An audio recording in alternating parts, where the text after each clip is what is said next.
Hello, everybody, and welcome back to Rise of the Podcast. I'm Jeremy. I'm Kara. And I'm Brownie, and today we're taking a deeper look into the things that we don't like so much about Star Wars Episode 1, The Phantom Menace. First time on air I've ever said anything bad about Star Wars. So, Might be the first time ever. So Keith had brought up that you can't love something so much without also hating some parts of it.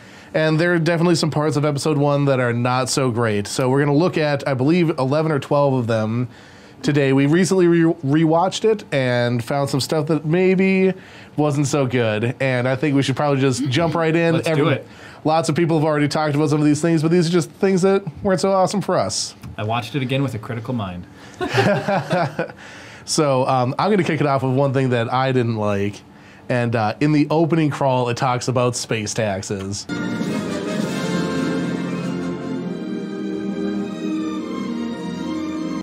And I don't even like Earth tax, and you're gonna make me think about taxes in a movie, George Lucas? Come on, bro. Man, why would you do that? Exactly. It's true. There's only so many certain things in life, and it's death taxes and. To be the devil's advocate on that, though, you did say George Lucas wrote these with kids in mind. Yeah, why would kids they talk don't care about taxes? Yeah. Well, like, you know, kids have no idea. As adults, we're taxed on everything. Oh, but a yeah. kid, they're like, oh, taxes, whatever. I don't know why they're such a big deal. So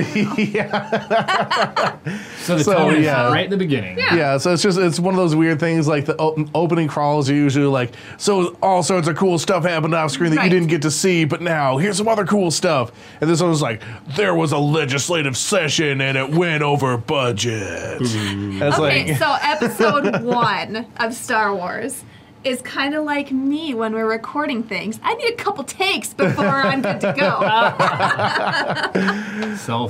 But yeah, so that's something they could have used a little improving. Another thing, just overall, this was a consensus. There are some pacing issues with the film.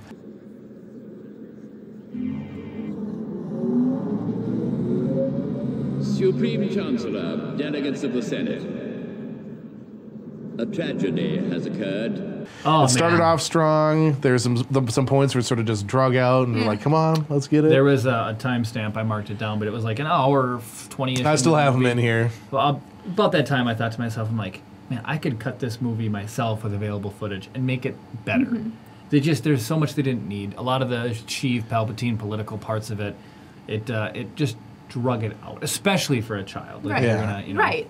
Well, didn't you say that somebody did take episodes 1 and 2, cut them together into like a 2-hour, 20-minute film? Yeah, basically, man, I can't remember who it was, but I watched it and it was pretty good. But yeah, they condensed episodes 1 and 2 down into just sort of like a hybrid episode, like 1.5. Right. Or whatever, and it was, it felt like it resolved a lot of those issues. But so pacing could Yeah. have been better. I mean, you have action, and then all of a sudden it's like, well, and that's where Star Wars really does excel, is the action. Like, that's what Star Wars is. It's a fantasy space shoot 'em up, and it's just that's when you're having the most that's what we fun. want. Absolutely. You know? So just sort of dwelling sort of on the same thing, and Jeremy touched on it. There's a lot of politics in this movie. Yeah. There is. I go to the movies to get away mean- from politics. This is outrageous. I object to the senator's statements. The chair does not recognize the senator from the Trade Federation at this time. Was there any knows? political anything driving George Lucas at this point? No, I I'm sure it agree. was.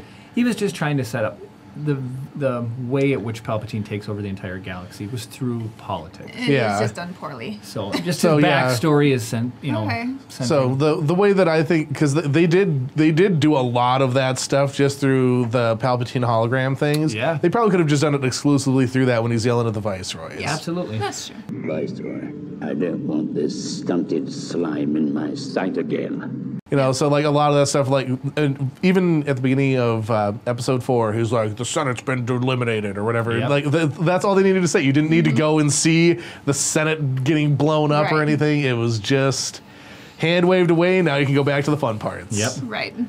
We're a democracy. The people have decided. Tuck him away. Couldn't agree more. Yep. So this is something that actually also made the good list. Jar Jar Binks. Oh, So physical comedy Jar Jar Binks is something to be appreciated. Absolutely. Jar Jar, the character, not so much, as he's portrayed in the film. Right. You're quite right. He's very odd indeed.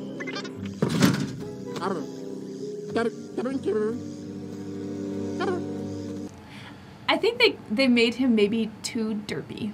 Yeah, he's just a little bit, and there's another point that sort of ties into this later, but he's just a little bit like a lot of like random whatever sort of happens, and he's like getting in his own way, and then you know, Ahmed Best, I'm sorry, just the voice was it was an octave too high. Well, you said if he sounded like Boss Nass, it would have been like no big deal. Yeah, it would have been a lot more tolerable, but it's like he's being a cartoon character and has that over the top voice, and that in combination. It's like a Gungan that never went through puberty. Poor Jar Jar.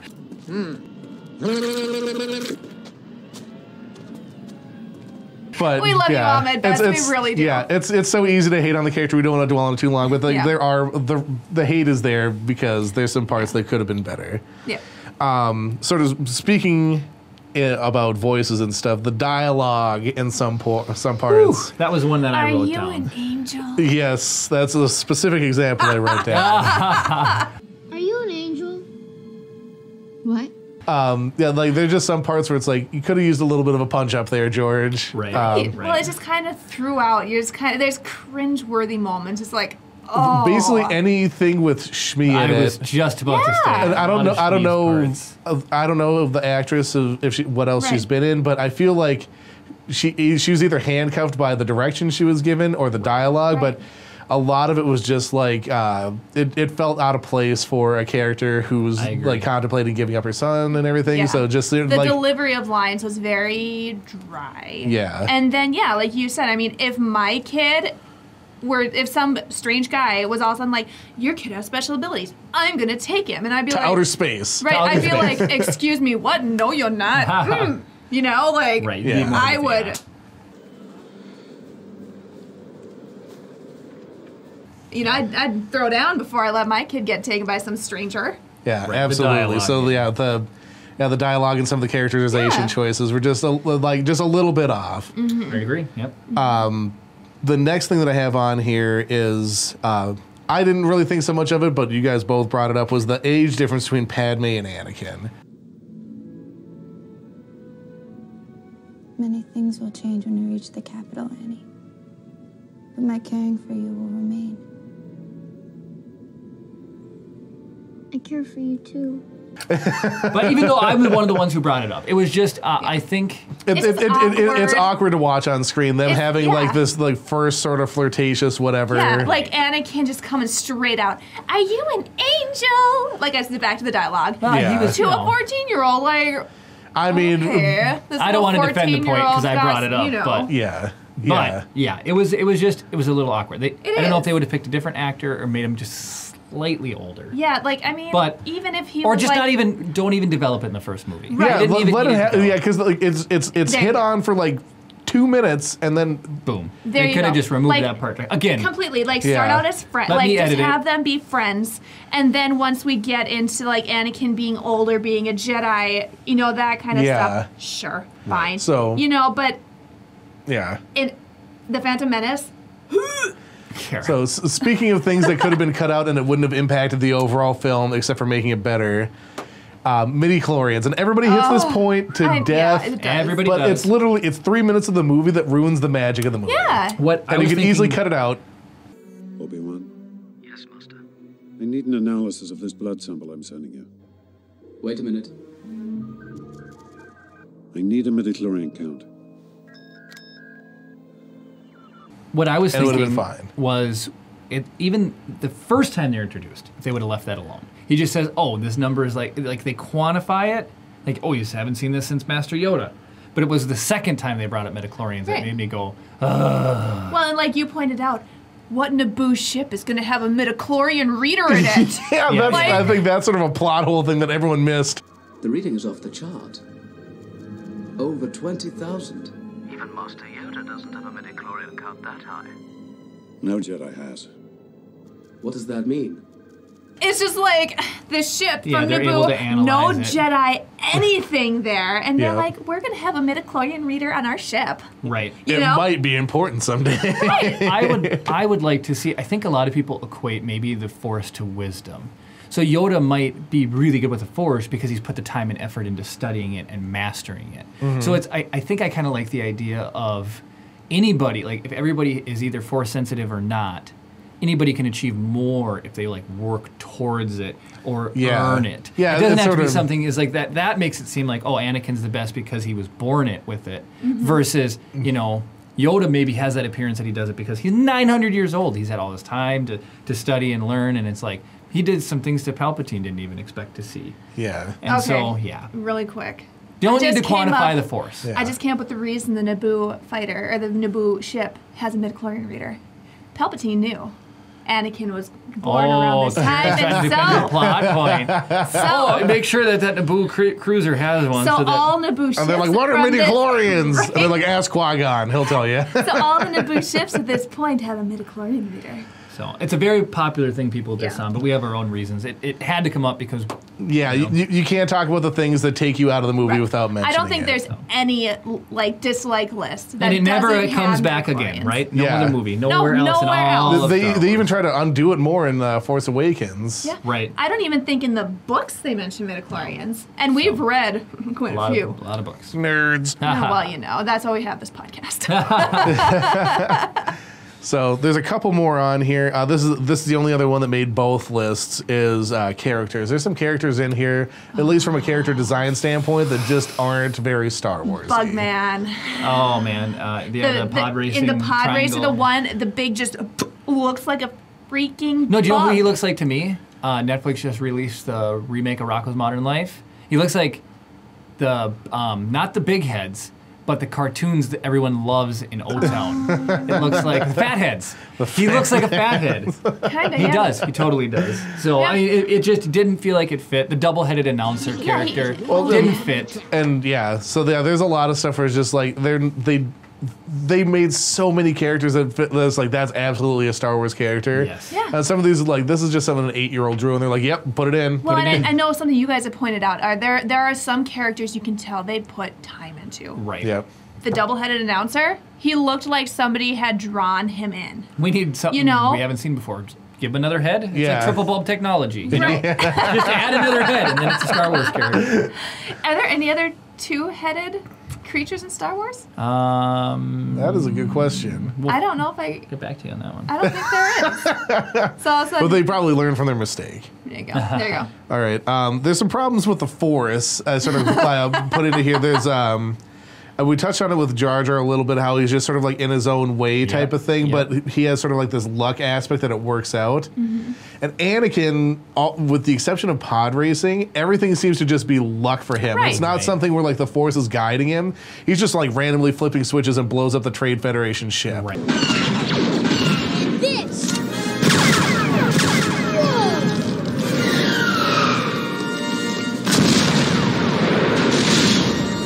That's just it. He's like, oh, I don't know how to turn this thing on. What does this do? You know, like. Yeah, it's just like it didn't feel like the Force was guiding him to make the right choice. It felt like he was being handheld and just drugged through it by Right, fortune. it's not like the Luke Right, this is a scene. good hiding spot. He hides in the Naboo ship. Hey, wait for me! Anakin, stay where you are. You'll be safe there. But I... Stay in that cockpit. Yeah. It's not like the Luke scene in Spinning, now that's New a good Hope, trick. Yeah. You know, where Luke is like, he's trying to do his own thing, and then all of a sudden Obi-Wan's like, use the Force, Luke, you know? Yeah. There, it's obviously Luke's trying to the run away Force. from his destiny, and it keeps pushing him back into it. Right, Yep. whereas You know. Anakin, he's just like, well, let's just... I want to be a Jedi. Yeah. Right. So yeah, there's a couple issues with the Force. There's another thing at the very beginning of the movie that they do that would have been super handy later on. They use the Force speed It's a standoff. Let's go. out of Oh, nowhere. man. They They're running got from out the of there like diac- bats out of freaking hell. Yep. Like, they're gone. And it's like, and where's all this Force speed? He does a Force jump and can't use Force speed. Right. Obi-Wan Force jumps Right. from a lower platform up, but doesn't use Force speed to catch up to the fight. Right. Qui-Gon would not have been dead Nope. if Obi-Wan had chosen to use Force speed.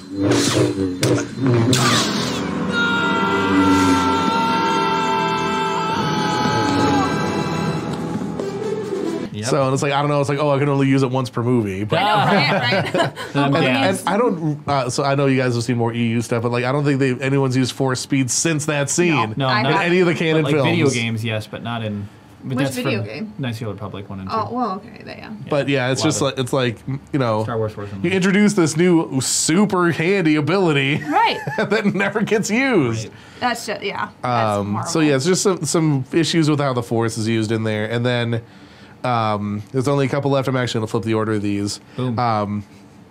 This is an issue that I have. You guys didn't really necessarily agree with me, but battle droids are the most useless enemy that have ever been put into a Star Wars They're film. just cannon fodder.